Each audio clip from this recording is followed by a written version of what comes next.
That new terminal would mean 360,000 barrels of crude oil every single day would come through Spokane and other inland Northwest communities. 4 trains going west and 4 empty trains coming back east. It's a risk opponents say is too big to take.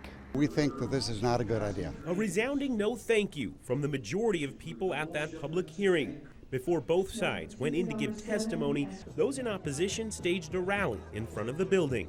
What we're seeing is the emergence of public opposition to siting these terminals and refineries on the coast, and therefore the trains that serve them, in a way that I've not seen since the Vietnam War. Dr. Bruce Amon was one of more than 100 people signed up to speak. That number, including some of our community's youngest voices. In Quebec, Canada, an oil train crashed and exploded. 47 people died. That town was small compared to Spokane. Representatives from Savage and Tesoro, the companies behind the oil terminal, say much has been done to make the entire operation as safe as possible. There were federal regulations that came out last spring where there'd be a phase out of older rail cars in favor of new cars. Tesoro, from our standpoint, has invested in a car that exceeds the federal regulations.